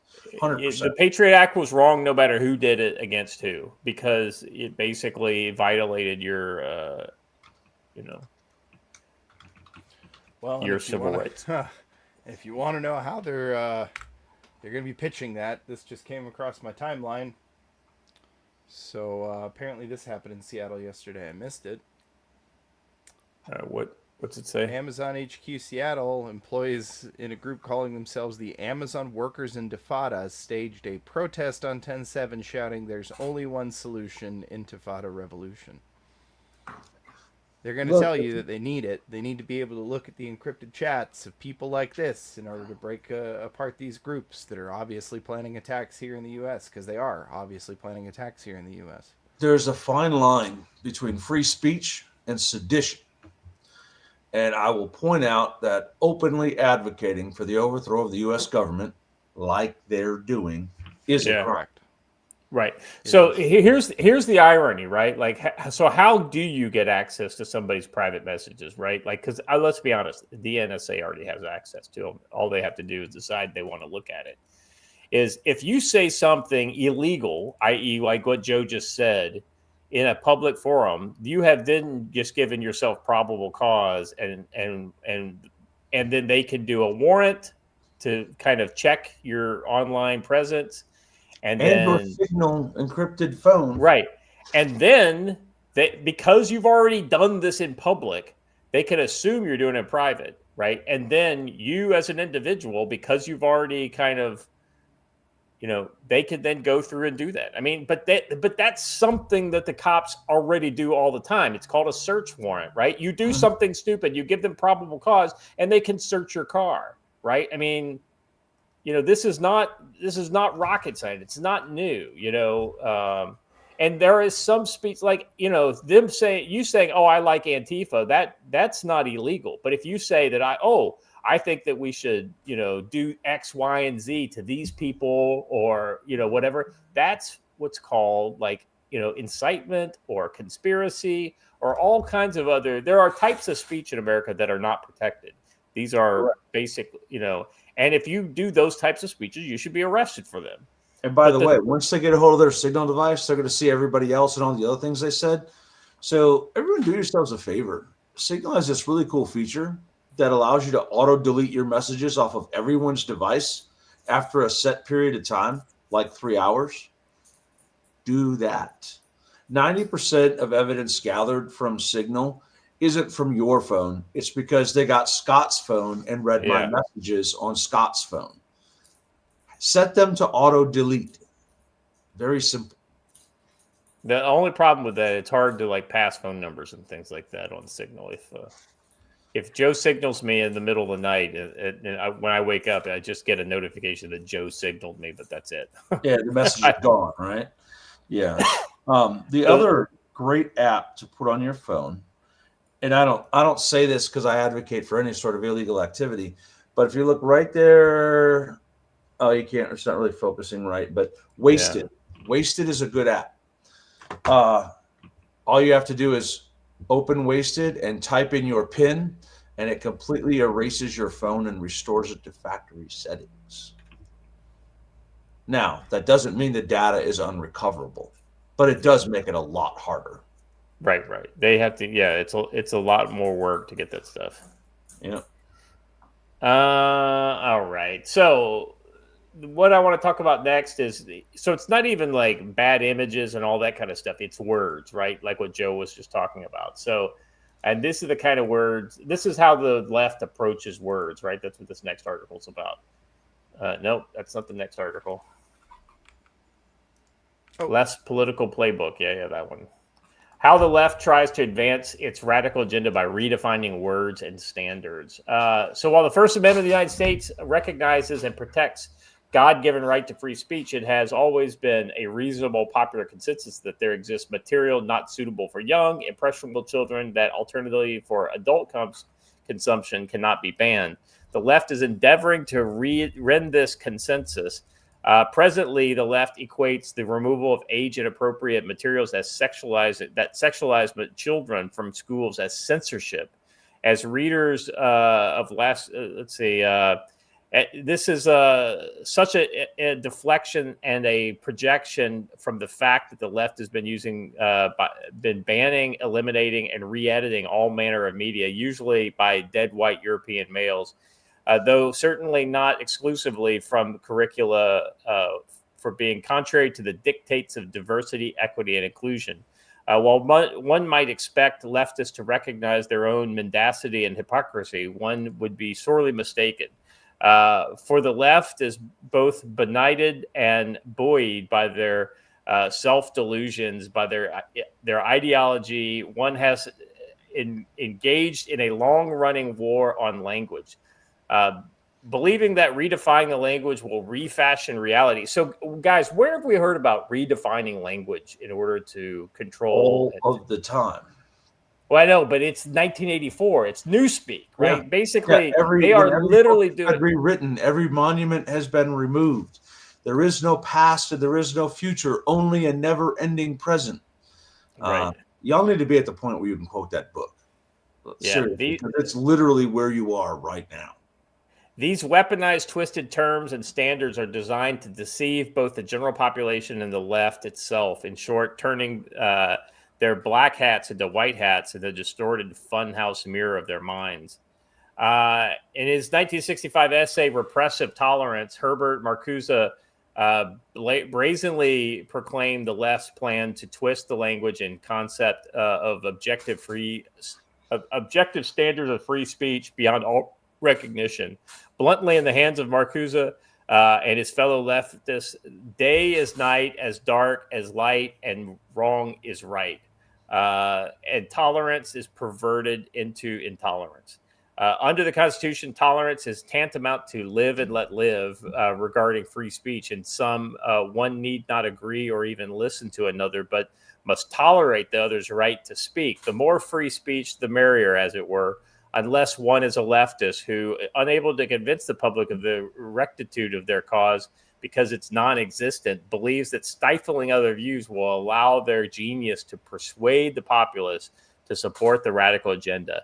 Thus, the objective standard of content neutrality, undergirding tolerance for all manner of speech, must be jettisoned, and a subjective standard must be substituted. All right, if you guys think this is like highbrow mumbo jumbo, let me just tell you, this is actually the most insidious form of terrorist attack that the left has done, because they're doing it right in front of you, and they're doing it to your kids. I don't know about you guys, but I've had to have a lot of talks with my daughters over the year because little subtle things creep in, right? And I have to tell them, and I have to explain to them, no, that's not true, or this is the way it is, right? And then you inoculate your children against these kind of tricks by talking to them and educating them and making them essentially aware of the tactics. Because once you know what's happening, you can see it. It's just plain as day, and it's like it's not hidden anymore. In fact, it stands out in the crowd, right? But the problem is you have to train your brain on this kind of stuff. Now, I don't think the folks in our chat are like that. You guys are, right. You've been like right on target for a long time, but this is really insidious shit. And this is when communism couldn't defeat capitalism, Western capitalism. They had to come up with a new playbook and new weapons. And this is exactly how to use it. Use free speech against us. Yeah, and you know what's funny? We made the reference to 1984 earlier. Look at the book and you'll be shocked at how prescient he was, because he wrote this book in 1948. And he envisioned a world in which we all carried a spy device with us. He envisioned a world in which your TV can spy on you, right? Yeah. And every device in your home can. And boy, did he nail it. Well, let's be honest about how he got that right. The man was a socialist who saw he had a time machine. Well, no, he was a socialist who saw the error of his ways after fighting in the Spanish Civil War on the side. He did. When he saw the atrocities committed in the name of socialism, he was like, and whoa, so wait he a minute. He sat as he was dying, and I don't know if you guys are aware of this. He wrote that while he was dying, and he knew that he was dying of cancer. But he sat as he was dying, and he thought out just the logical conclusion of where the things that the people who are around him in his communist and socialist circles were calling for. Just thought out what the logical conclusion of that is when you match it up with human nature. Yeah, so here's the thing, right? Here's how you know the left is insidious, right? Joe, did you watch the 1984 movie, back in the 80s? The what movie? The 1984. Yeah, did you watch it back in the 80s? Okay, so as a young man, like I saw that as well. And I thought to myself, how the fuck do they even talk these people into putting these TVs? I mean, I guess they must force them to put these TVs into their house in order to then it can watch them, right? Yeah. Like that's how it had to happen. But Joe, every TV now has a camera on it. No.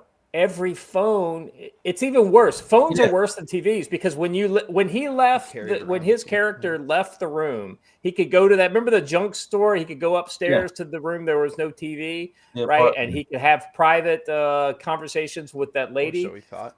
Or so he thought. But the point is with your cell phone, it follows you wherever you go, and you have bought it, and you are the one that carry it around. Now, I have one right here with me, right? So it's not like, now I don't think that these things are literally Big Brother, but they absolutely can be. And in countries like China, they are Big Brother. And that's where they're going in Europe. And that's kind of like the whole point of what we're kind of talking about here today. Speaking of which, silent bags. Remember, what's your code, Joe? Yeah. Your EMP bag, your Faraday badge. Yeah. What's your code for those again? Yeah, right. I'll actually drop a silent link over here. They actually have a new one that we use. And look, man, you can take your phone with you. Just put it in a Faraday bag and only take it out when you need it. You don't need to be readily available to the rest of the world. Take it out if you need to make a phone call, but don't carry it around openly. Android Auto and Apple CarPlay, these things are not your friend. So I'll make a link here real quick. You are the dead.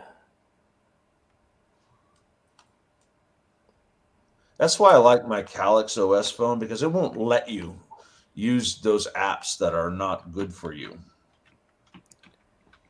Let's see. Well, I will have to say earlier, I do somewhat get away with some of that better than most people, and probably not for a great reason, and that is that I fucking hate interacting with literally anything on my phone. The only things I do on my phone are things that, like, there isn't a PC equivalent. Nobody's made something that'll do a PC. So I do at least have that. When I leave the PC, the social media goes away. All right. So breaking, the ECB's European Central Bank's digital euro is set to launch in October. This is happening in October. Key concerns include real-time transaction tracking, potential for payment blocking, automatic tax deductions, restrictions on cash withdrawals, programmable money with expiration dates. They can't convince us voluntarily, so now they're using fear and then most likely a new crisis to force the system upon us. This is nothing but a great financial reset. Total control over what you buy, where you go, and even what you eat. Let's see what she has to say here. This is Lagarde.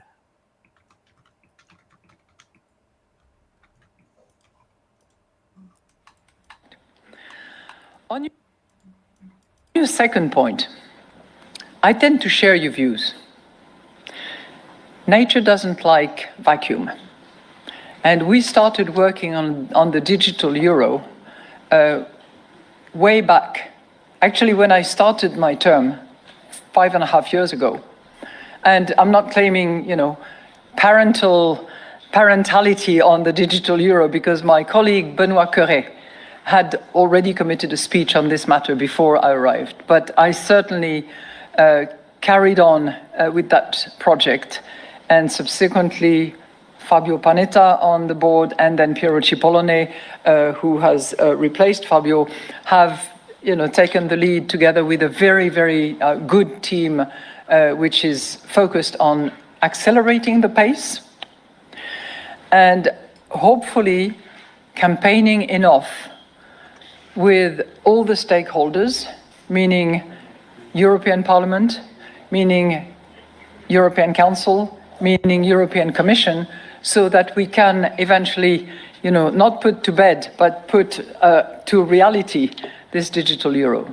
The deadline for us is going to be October of 25, and we are getting ready for that deadline, but we will not be able to move unless the other parties, the stakeholders, as I call them, Commission, Council, and Parliament, actually complete the legislative process, without which we will not be able to move. And I think it is critically important, and it seems to the agnostic or the skeptics, it seems to be more relevant and more of an imperative now than ever before, both on the wholesale and on the retail level, both. Before we get started on serious conversation, did she get attacked by a vampire before this? Did anybody check? Right? Why is she hiding that? Yeah. I mean, I'm just saying, Put the wrong link up there, so stand by. Well, and I'm just saying that so many members of the WEF already give off "I am a creepy pervert vampire" vibes that it makes one wonder. Speaking of creepy perverts. The next story here. Yeah. Journalist locates Portland Antifa founder hiding in Sweden. Founders. His wife is also. They live together. Although for some reason this guy only went to talk to the husband and tried to make it sound like it was just him. It's both of them. Whoa. Let's see. Alpha Omega for $10. Europors approved this because they were told it separates them from U.S. credit card censorship, which, they've been very censorious the last decade without thinking deeper. Yeah, well, here's the thing. You know what's going to hit a lot of Europeans in the jaw, right in the fucking jaw, is when they start automatically deducting taxes from bank accounts. With this currency, because in Greece, only 30% of people pay taxes in Greece. Oh my God. I mean, tax avoidance is a fucking huge thing. It's big in Italy. It's big all throughout Southern Europe. It's a thing. And I bet the rich folks are doing it too. Let's see. After the Trump administration designated Rose City Antifa as a terrorist group, I can now reveal its founder has resurfaced in Varberg, Sweden. Peterson wrote on X, adding, Early this morning, I approached Johan Victorin for comment on the designation and whether he fears prosecution. Let's see what the guy says here in the interview or in the questioning. Johan, jag har lite frågor om Rose City Antifa som du var med och grundade. Så ni bakom mordet på Charlie Kirk? Du är ju medborgare i USA. Är du rädd för att själv dömas för conspiracy eller? Just nu är jag på plats i Varberg, Halland för att försöka få en intervju med Johan och Caroline Victorin som grundar den numera terrorstämplade vänsterextrema våldsgruppen Rose City. So basically, yeah, we're not going to listen to this whole thing because it's all in Swedish and I don't want to read that much. But ultimately, you know, they found this Rose City Antifa guy in Sweden. I guess he's Swedish. I don't know about his wife. You know, he seems to understand the guy because he gets away from it as quickly as he can. Let's see. Peterson linked back to journalist Andy No's ex-post from April 2020 that revealed that Caroline Victorin is one of the founders of Rose City Antifa, the oldest known Antifa organization in the U.S., with her Swedish husband, Johan Victorin, who is also Antifa. They helped import the European Antifa extremist model to the U.S. Yeah, this goes back to the 99 and the World Trade, WTO. Foreign terrorist organization. And here are your foreign terrorists went to a foreign country to evade domestic terror charges. He was a dual Swedish citizen with the U.S. when he founded the organization. If you're afraid that you're going to get arrested as a terrorist, maybe you shouldn't be a terrorist. Also, I could be wrong here, but I'm pretty sure most European countries, if we ask them to hand you over, are going to flag. Probably going to do it. That's right. Especially with Donald Trump at the helm. Speaking of, somebody sent this to me yesterday, and sometimes getting compliments from your enemies is worth it. So somebody sent me this. This is 3 years ago on the Socialist Rifle Association's Reddit. It says, I'd check out the Tactical Wisdom series by Joe Dolio. He's a complete effing chud who wants to murder all leftists, but the way he explains things in his book is very clear and concise. There are 4 books so far, with each around $15 to $20. The latest one is on scouting and patrolling, which sounds like the one the poster is looking for. The others have useful information, particularly book 3 about defensive operations. So it's sort of a backhanded compliment that your enemies respect your work. And he's probably right. Well, and this just goes to the idea that, you know, when they see all the military guys on X just making fun of them when they're training, first of all, they're out there training, right? And they videotape it, then it gets out, and then they like, well, how do we do things more legit, right? And so there's a lot of different ways they do it. Some guys join the military to get training and come back to teach their buddies. Other people, go to classes and get trained, just keep their fucking mouth shut while they're there.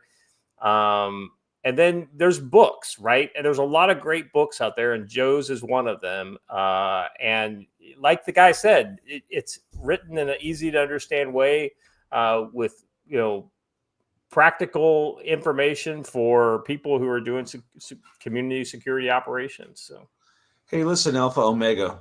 It's not about accidentally enabling your enemy. I can't control who buys my books, but I want my enemy to be worthy of me killing them. And if they read my books and become a little bit better, then they are now worthy of the opposition. Well, hell, if anything, it is a known and interesting threat, right? Hey guys, they're going to know Joe Dolio's books. Do you at least know Joe Dolio's books?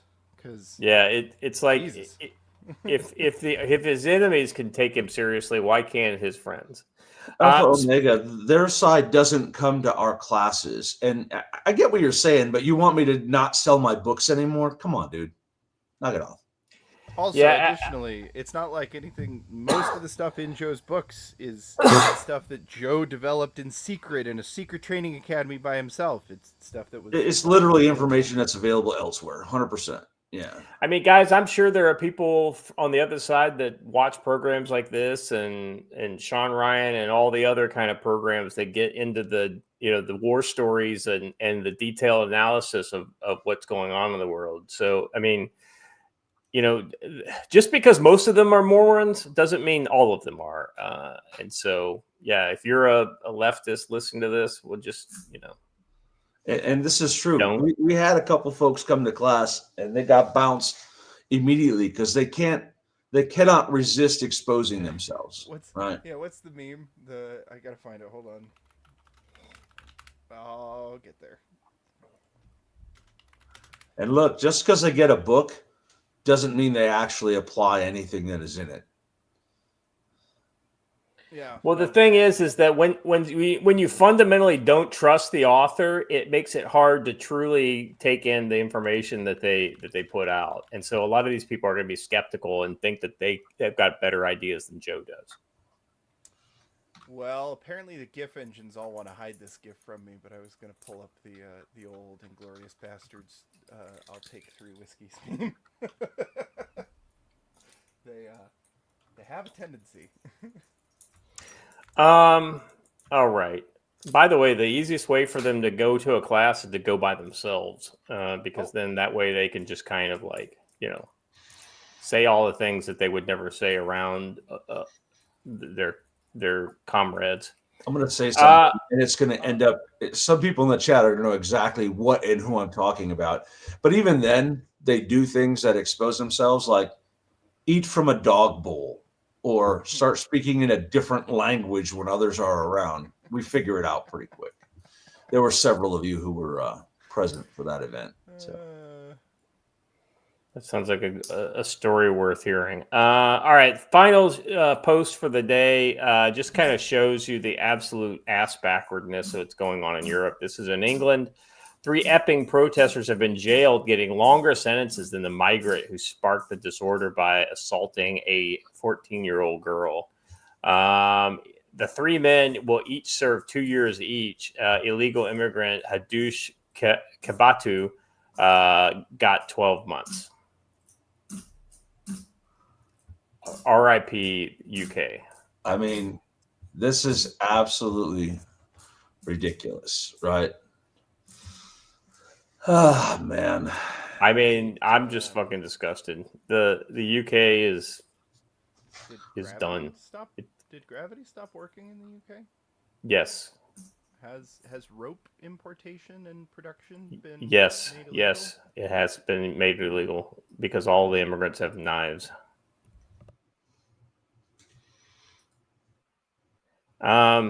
Guys, on that bombshell, that's all I got for today. Joe, let's go around the horn and looking towards the end of the week. More of the same, it looks like, huh? More of the same. The war of words between the state of Illinois and the federal government is going to continue to expand. And for all of the nothing ever happens people, this is literally happening. So you should pay attention to it. And it's going to come to a point where J.B. Pritzker can't back off. He has written some checks with his mouth that he's now going to have to cash or be exposed for the fraud that he is. So it's kind of hard for both sides to back off at this point and come back from the brink. So I think the best thing you can do is pay attention, keep your head on a swivel, and be aware.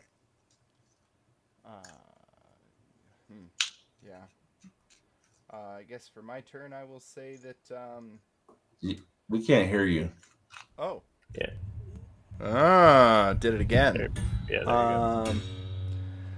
So I guess for my turn, I'll just say that look, I see a lot of political analysis out there that don't worry, this is all about the midterms for the Democrats. They're trying to create an image for the midterms. I would not necessarily discount the people who say that, but I do not believe that is true. I believe that the intensity and speed of the escalation we are seeing says to me that this is not merely about midterms. This is this is about creating casus belli for your side. I see the incredibly high escalation of terrorist attacks throughout the U.S., many of which aren't getting reported. Like I said, that wire in the woods. Let's say that somebody else found that wasn't thinking very clearly. Like about a what that hiker, actually like was. a hiker just sees it, and it's just just annoying sees to a hiker. Oh, weird, and then just They just cut it. and moves on. Doesn't even think twice about it. Yeah. So I personally, I am in an incredibly heightened state. We're limiting trips. We're not exposing ourselves to people that we don't know. I'm just telling you guys. I think that we're in a particularly risky situation over the next little while. Yeah, you can't get smoked in the midterms if you don't let the midterms happen because there's people shooting at each other. Real quick, I think that is the calculation. By the way, I think that they're going to try as hard as they can, and then if it looks like they're about to lose the midterms, they're going to kick shit off. I think that's exactly what this looks like. Guys, I think what we're going to see is just a very broad application of tougher law enforcement, especially in these areas like Chicago and Portland. And I'll be honest with you, I think that in each one of these areas, you're going to have people who snap on the other side. And I think in some cases it'll be lone gunmen. I think in some cases it'll be 3 or 4 Antifa folks who aren't going to take it anymore. And they're going to start shooting. I think there is a potential in the short term, and I think it very acutely, not broadly. I don't think we're going to get into like a big broad shooting war, that you're going to see some insurgency-like events against ICE operations, and you're going to see deaths on both sides. And I think it's going to be a wake-up call for a lot of people. And I'll be honest with you, I think Americans, the average American on the left who pulled the lever for Kamala Harris last year have zero appetite for that kind of behavior. And you're going to see what you've already started to see in places like Chicago, where people who are Democrats and supporters of the Democratic machine are against what the Democrats are doing, and for like actual being able to go out to the stores and being able to, because they're going to see how this infringes upon their liberty, right? And they'll see it. And many of them will see it for what it is. Now, of course, you always have the useful idiots that will scream it because the orange man bad no matter what happens. But a shocking number of people are already coming out. Like in D.C., there was a shocking number of, now, not the Georgetown residents. They were still very anti-Trump, but people in the poorer parts of Washington, D.C. were very appreciative of what he did in D.C. And we're already starting to see that in Chicago. And you're starting to see people in Portland come up to the protesters and yell at them about how they're fucking up everything for everybody. So it'll be interesting to see how that goes, and kind of breaking off another tranche of former Democrats from the general support of leftist politics. And I think the biggest impact will be in the midterms. All right. Anything else, guys? No. Going once, going twice. All right, guys, that's all we got for today. Thank you for being here, Joe. You were awesome as always. Watcher, thank you for turning your mic up at the end. Chat, you guys were very awesome as well. Guy Vermectin, thank you for $5 there at the end. No message attached. Did I have any others? Let's see. I want to make sure I got them all. Let's see. All right, I got Phil Coggins. Lance Corporal Veteran, I don't think I got this. Article in The Guardian promoted a new Continental Congress of blue states. Yeah, here's the thing. Like the whole convention of states thing, I like the idea theoretically, but the problem is leftists can get in and basically use it against it. Yeah. Patrick 7, member for 24 months. How did I not see all these? Recently saw explanations on how to make all those devices on a leftist Antifa site. Yeah, I mean the old anarchist guide, anarchist cookbook had a lot of this. Yeah, had a lot of this kind of stuff in it. Let's see. I got the Alpha Omega. It's $10. Lance Corporal veteran for $2. Legitimacy is what Illinois governor giving to resistance. Yeah, he's absolutely providing cover for them. Over on Rumble, Painted Shades helicopter tours for $2, but the Confederate Democrats lost the first Civil War. A rematch against Confederate Democrats isn't a challenge. I don't know. I mean, people are still going to die no matter what. Painted Shades helicopter tours for $2. I disavow all those psychopaths in Boston. I can't drive for 3 more weeks. I'm currently planning my exit strategy. Brother, it's about time. Yeah. I don't know if you guys saw this. This was insane to me. There was a doctor that went to New Jersey, I think, on a rotation. And while he was in New Jersey on a rotation at a hospital, bought a pellet rifle apparently and went out and just started shooting at Jews at a synagogue as they were leaving the synagogue. What the fuck? Yeah, like there's something in the water in Boston, man. I don't. Hold on. We absolutely have to share this before we go. Stand by. This guy is a sheriff, and it was ruled by the town council or whatever that his display goes too far, his Halloween display. So pull that up right quick.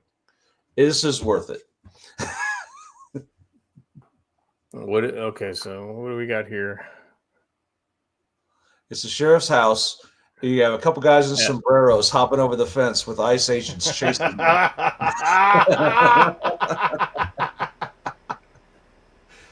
Oh, that's funny. That's funny. It's basically the opposite. That's really good. Sorry, did you remove me by accident? I was trying to do this. I was gonna say I didn't even do that to myself. Yeah, I hit the wrong window. Sorry. What's this one? Oop, I didn't mean to do that either. But that is police in the UK running somebody over with a van. Well, maybe they shouldn't stand in the road when the lights of siren on. The lights of siren mean something. Under the law, you're supposed to get out of the way. Yeah. All right, guys, that's all I've got. Thank you very much. If you haven't done already, please like the video, subscribe to the channel, comment. I haven't asked for anybody to comment in a while, so it'd be kind of fun to see. Get down in the comments on both YouTube and Rumble and say hello. And make sure you tell everybody, share the link with the channel to everybody in your networks. Let them know you're getting some good stuff over here. For me and the guys, we'll be back on Friday. Probably more domestic stuff on Friday. It is Domestic Friday, isn't it? But until then, stay safe.